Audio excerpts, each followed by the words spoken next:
మనకి ముందు సరిగ్గా ఒక 20 అరగంట ముందు బొట్టు పెట్టుకున్నారంట. ఆవిడ చెప్తుంది ఏంటంటే, బొట్టు పెట్టుకున్న తర్వాత నేను కాదని కూడా అబద్ధం కూడా చెప్పలేం కదా, తప్పించుకోవడాకన్నా అలా దొరికిపోయాం మేము. ముందు అరుపులు వినిపించినాయి, తుపాకీ శబ్దాలు వినిపించినాయి, కింద పడుకున్నాం, నా చేయి కూడా పట్టుకున్నాడు, పిల్లలు కొంచెం దూరంగా ఉన్నారు. ఇదంతా కుటుంబం దాదాపు అలాగే ఆ గ్రౌండ్లో దాదాపు ఆ ఏరియాలో 400 నుంచి 500 మంది ఉండిపోయారు టూరిస్టులు.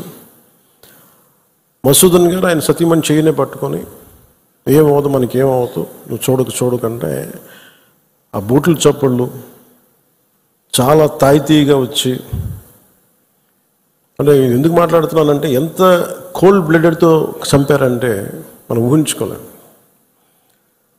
అంటే షికారుకు వచ్చినట్టుగా వచ్చి వేటాడి వెళ్ళిపోయారు మనుషుల్ని.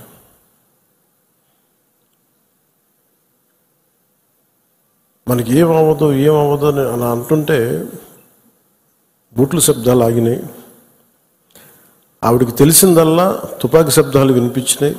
కళ్ళు తెరిచి చూస్తే మొత్తం ముఖం మీద మొత్తం రక్తం ఉండిపోయింది, భర్త తాలూకు రక్తం. ఎంత క్రూరంగా చంపారంటే, నేను వైజాగ్ కూడా వెళ్ళాను చంద్రమౌళి గారి ఇంటికి. ఎక్కడ తల ఉండాల్సిన చోట తల లేదు.